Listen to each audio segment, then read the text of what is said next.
오늘은 지난 시간에 이어서 신약시대의 선구자 세례 요한에 대한 구약시대의 선지자 이사야의 예언을 통해서 세례 요한을 통해서 어떻게 하나님이 크리스마스를 준비하고 있는가 하는 것을 살펴보도록 하겠습니다. 이사야 40장은 사실상 그 실제적인 내용은 이사야 시대로부터 약 100년 후에 이스라엘 백성들이 바벨론 포로에서 해방될 것을 예언하는 내용입니다. 그런데 구약 백성들이 바벨론 포로에서 해방된 것은 넓은 의미로, 계시적인 의미로 장차 모든 죄악에서 자기 백성을 해방하는 하나님의 구속의 사역을 예언하는 내용이기도 합니다. 그리고 그 일은 예수 그리스도께서 메시아가 되어 그리스도로 오심으로 성취될 것을 의미합니다.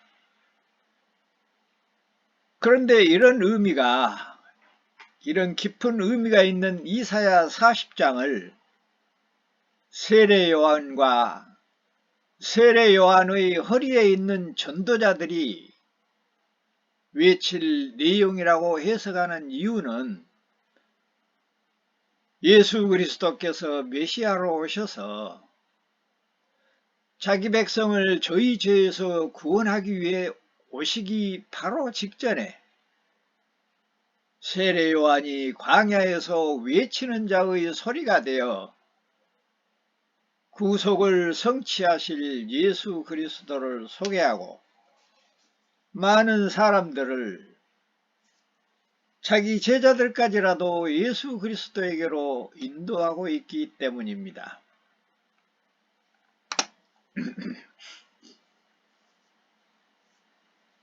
이사야 40장 1절과 2절의 히브리어 원어를 직역하면 너희는 위로하라. 내 백성을 위로하라. 너희의 하나님께서 말씀하신다. 너희는 예루살렘에서 부드럽게 말하며 그것에게 외쳐라. 이제 복역의 때가 끝났고 그 죄값도 치렀으며 자기가 지은 모든 죄악에 대해 여호와의 손에서 2배의 벌을 받았다고 외쳐라 라고 기록하고 있습니다. 방금 전에도 말씀드린 대로 이 말씀은 이사야 선지자 시대 그 이후에 이스라엘 백성들이 바벨론으로 포로로 잡혀가 가지고 고생하다가 해방될 것을 예언하는 내용인데, 이 내용이 다시 말하면 이스라엘 백성들이 바벨론 포로에서 해방된 사건은 더 넓게는 예수 그리스도로 말미암아 모든 백성들이 죄에서 해방될 것을 예언하고 준비하는 내용이다 하는 것입니다. 그리고 특히 여기 이사야 40장 3절에 보면 광야에서 외치는 자 너희는 위로하라.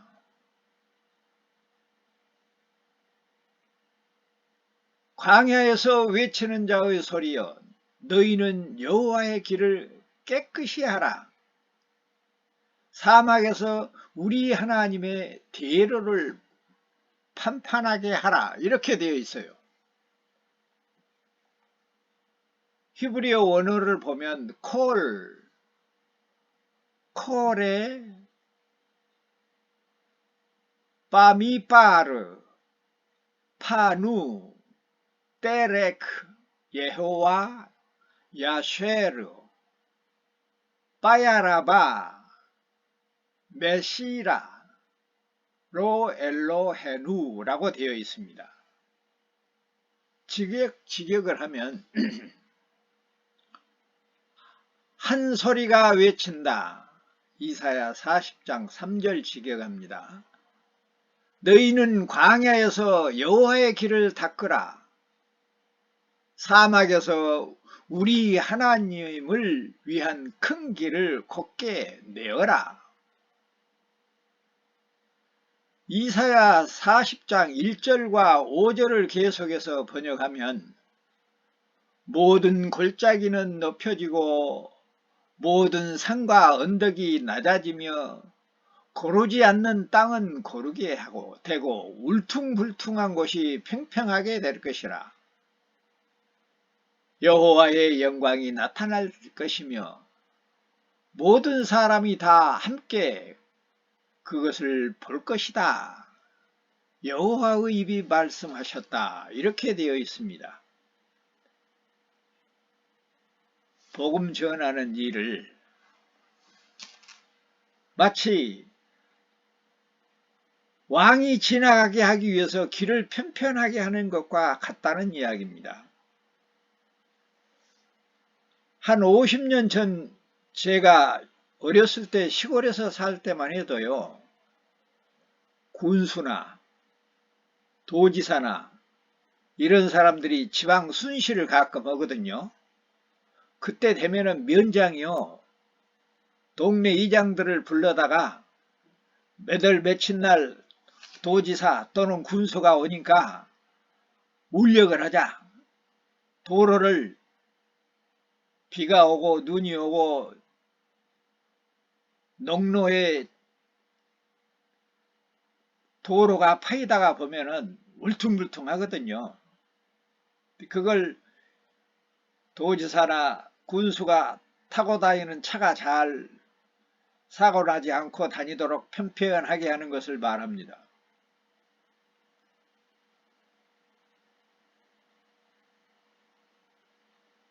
왕이 지나가는 길을 깨끗하게 하고 편탄하게 하라. 왕을 맞을 준비를 하라. 이런 뜻입니다.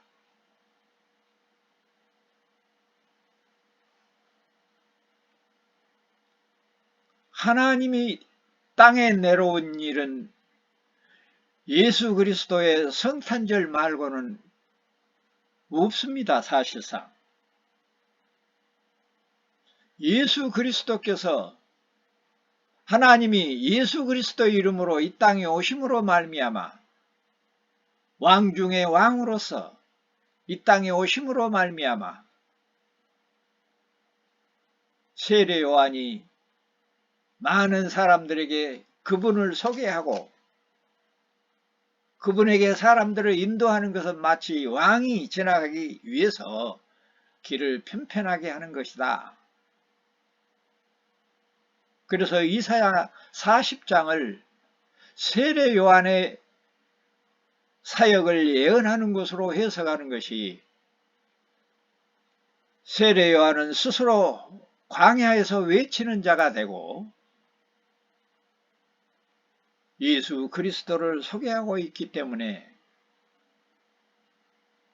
바벨론 포로에서 해방될 것을 이야기했지만은 그것은 곧 세례 요한이 예수 그리스도로 말미암아 모든 사람들이 죄에서 해방될 것을 선구자로서 소개하는 일들을 이야기하고 있는 것입니다.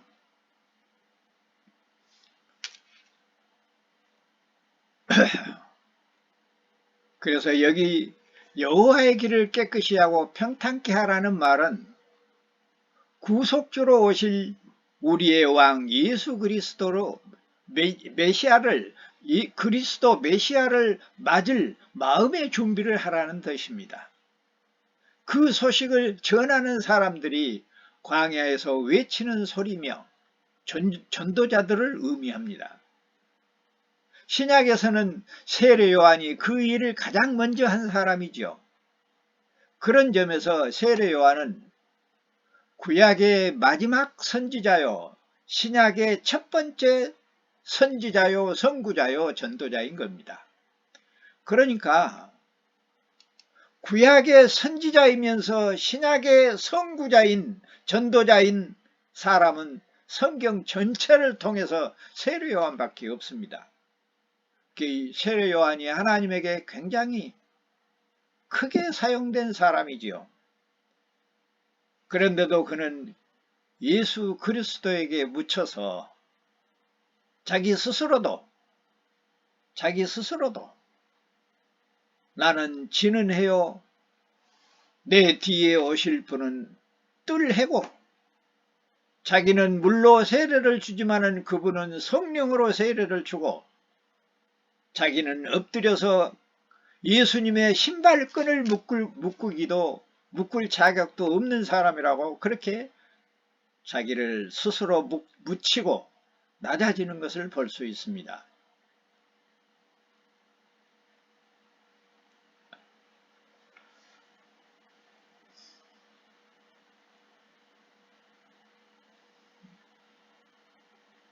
그래서 이사야 40장에 보면 6절 이하로 보면은 모든 육체는 풀이요 모든 아름다움은 꽃과 같으니 풀은 마르고 꽃은 시들지만은 여호와는 영원한 것처럼 세례 요한은 이사야 선지자가 예언한 것 같이 광야에서 외치는 위대한 사역을 했지만은 복음을 전하는 기쁜 소리가 되었지만은 자신을 낮추었던 것을 우리는 알 수가 있습니다.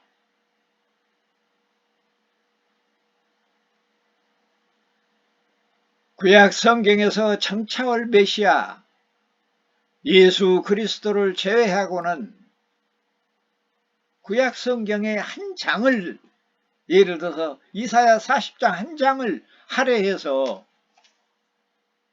신약의 인물을 이렇게 자세하고 길게 묘사하는 것은 없습니다. 그런데 이사야 40장은 예수 그리스도의 선구자로 세례 요한의 복음 선포에 대해 너무나도 자세히 예언하고 예표하고 설명하고 약속하고 있습니다. 그것은 신약시대 최초의 복음 선포자, 바로 세례 요한으로부터 시작되고 있는 이 복음 선포가 세례 요한으로부터 시작되고 있기 때문입니다. 세례 요한의 복음 선포는 신약시대 복음 선포의 시효요, 근본이고 원초이며 견본이고 모델이었습니다. 다시 말하면 신약의 복음 선포자들은 모두 세례 요한 안에 있었고 세례 요한의 허리에서 씨앗으로 들어있었던 것입니다. 이사야서는 성경 전체가 66권인 것처럼 이사야서가 66장으로 되어 있습니다. 앞부분은 구약 성경이 39권인 것처럼 39장으로 되어 있어요. 그리고 뒷부분은 40장에서 66장까지 신약 성경의 권수와 똑같이 27장으로 되어 있어요. 지난 시간에도 말씀을 드렸습니다만 이사야서는 66장으로 되어 있어서 성경이 66권으로 되어 있는 상징적인 의미를 나타내고 있습니다. 그래서 39장까지는 마치 어두웠던 계시의 시대, 구약의 시대를 묘사하듯이 죄악된 이스라엘을 향하여 하나님의 심판이 예언되어 있었습니다.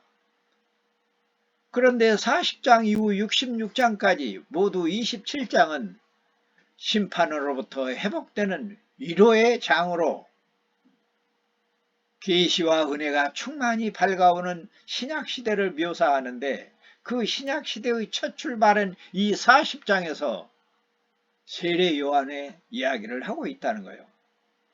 신약의 문을 열었지요. 누가요? 세례 요한이요. 구약시대의 문을 닫고 신약시대의 문을 연 사람이 바로 세례 요한이었습니다.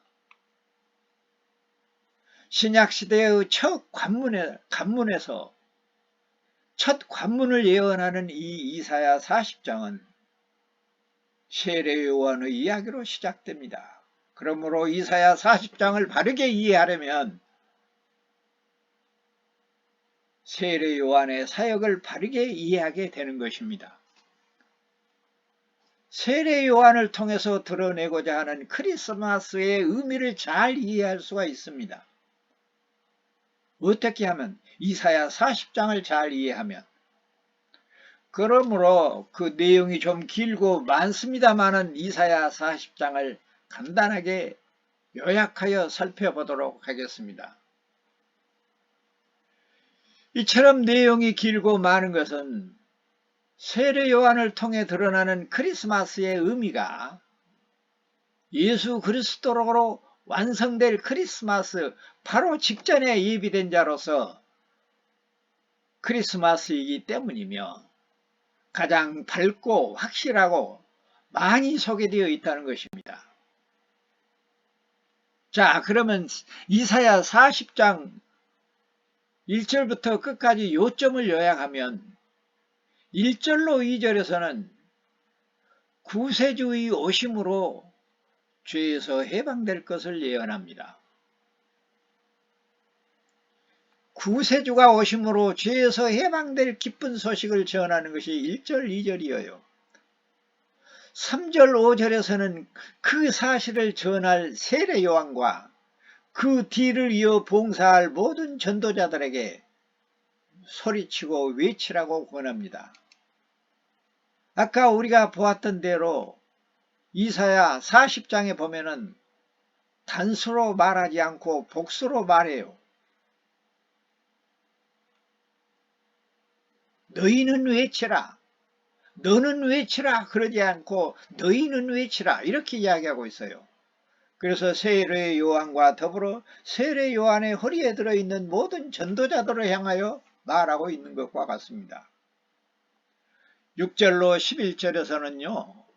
아까도 읽었습니다마는 풀은 마르고 꽃이 시든 것처럼 인생은 허무하지만은 구세주로 오실 하나님은 그 하나님과 그 사역의 구원은 영원하며 완전한 사실임을 선포하고 계시합니다.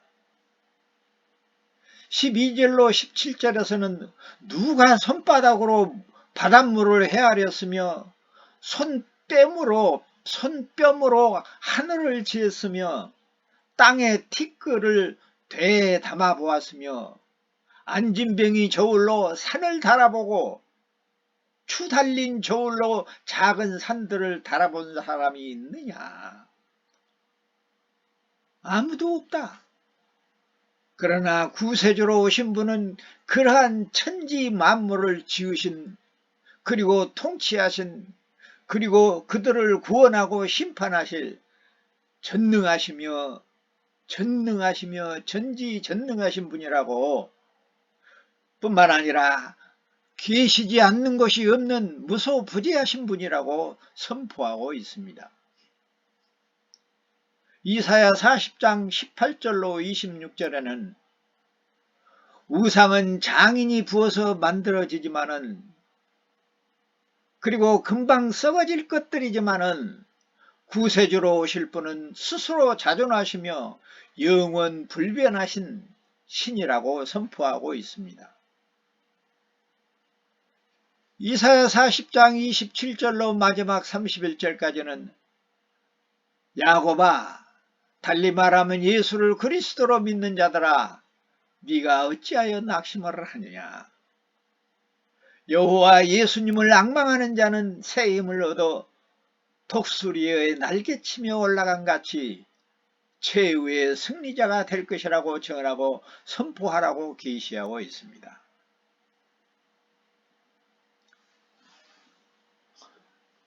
요약했지만 좀 긴 내용은 구약의 여호와가 예수 그리스도 오시면 창세전에 택한 백성이 구원을 얻어 새 힘을 얻게 될 것을 선포하고 전하라는 내용입니다. 그러니까 이사야 40장을 자세히 살펴보면 장차올 크리스마스는 다름이 아니라 구약의 여호와 하나님께서 신약의 예수스라는 사람의 몸을 입고 이 땅에 오시는 절기라고 하는 것입니다. 다시 말하면 자기 백성을 저희 죄에서 구원할 구속주로 오실 메시아 그리스도는 본래 창조주요 통치자요 심판주요 구속주로서 스스로 자존하시며 무한하여 영원 불변하시며 유일하신 분이며 전지전능하신 하나님이라는 사실입니다. 지금까지 우리가 다섯 번째 크리스마스를 살펴왔지만은 이렇게 풍부하고 많은 내용을 계시하지 않았습니다. 그러나 마지막 이 세례 요한을 통하여 이사야 40장을 통하여 세례 요한이 어떻게 참 크리스마스를 준비하고 있는가를 잘 이야기하고 있다는 이야기입니다. 그래서 이사야 40장은 세례 요한과 그 허리에 씨앗으로 탐지된 복음 선포자들을 그 기쁘고 놀라운 복된 소식을 소리쳐 전하라는 예언이었던 것입니다. 이러한 이사야 예언의 성취를 세례 요한의 어머니 세례 요한의 어머니 그리고 마리아의 찬양과 세례 요한의 아버지 사가랴에 의해 계속되고 있습니다.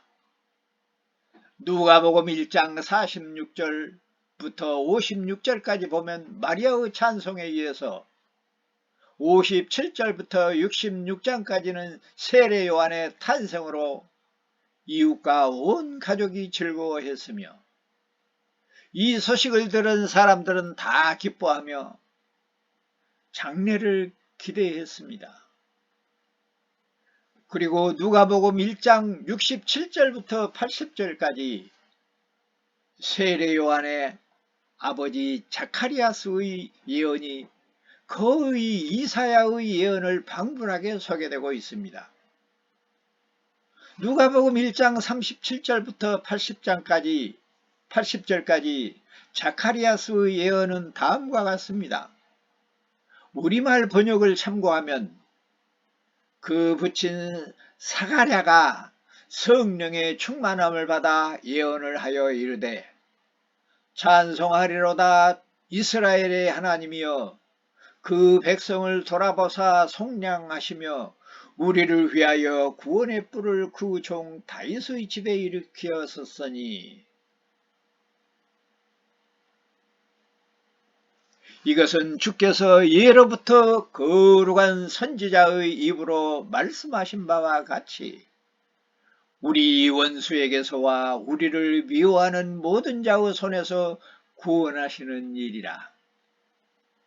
우리의 조상을 긍휼히 여기며 그 거룩한 언약을 기억하셨으니 곧 우리 조상 아브라함에게 하신 명세라. 우리가 원수의 손에서 건지심을 받고 종신토록 주의 앞에서 성결과 의로 두려움 없이 섬기게 하라 하셨도다. 이아이여 내가 지극히 높으신 이의 선지자라 일컬음을 받고 주 앞에 앞서가는 그 길을 준비하여 주의 백성에게 그 죄사함으로 말미암아 구원을 알게 하리니 이는 우리 하나님의 긍휼로 인함이라. 이로써 돋는 해가 위로부터 우리에게 임하여 어두움과 죽음의 그늘에 앉은 자에게 비치고 우리 발을 평강의 길로 인도하시리로다 하니라.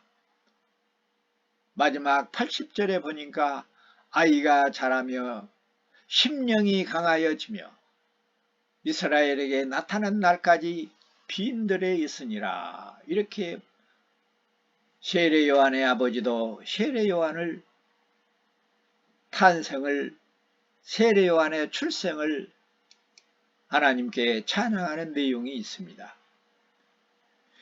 비록 세례 요한이 왕으로 오실 예수 그리스도의 예비자로 회개를 촉구하며 구약의 선지자의 사명과 은혜를 선포하는 신약의 선구자로서 신약시대의 가장 크고 최초의 복음 선포자였지만은 그는 스스로 저물어가는 달이었습니다. 아까 이사야 40장에 보면은 기쁜 소식, 위로하는 소식을 조용히 전하라고 그랬어요. 근데 세례 요한은 실질적으로 어쨌어요? 이 독사의 자식들아 회개하라. 천국이 가까웠다고 조용히 외치지 않았어요. 왜 그랬어요? 그는 구약의 마지막 선지자였습니다. 그렇게 싸납게만 외쳤습니까? 그는 조용히 자기를 감추고 낮추면서 예수 그리스도를 높임으로 조용히 선구자가 되었던 것입니다. 그래서 세례 요한은 독특하게 양면성이 있어요. 세례 요한에게서 구약의 내용을 볼 수 있을 뿐만 아니라 신약의 내용을 볼 수 있다는 거예요. 그런 점에서도 사실상 큰 인물입니다. 그렇지만 그는 스스로 저물어가는 달이요, 예수님은 떠오르는 태양으로 비유를 하고 자기 자신은 안개처럼 사라져갔습니다. 구원에 이르기 위한 필수 조건은 예수를 그리스도로 믿는 믿음입니다. 그런데 그 믿음은 들음에서 나며 들음은 그리스도의 말씀으로 말미암는다고 로마서 10장 17절에서 말씀하고 있습니다. 세례 요한은 들을 수 있도록 전하는 자의 첫 발걸음이었습니다. 비록 이사야가 우리가 전하는 바를 누가 믿었습니까? 라고 했지만은 들은 자들이 다시 다 믿지 않은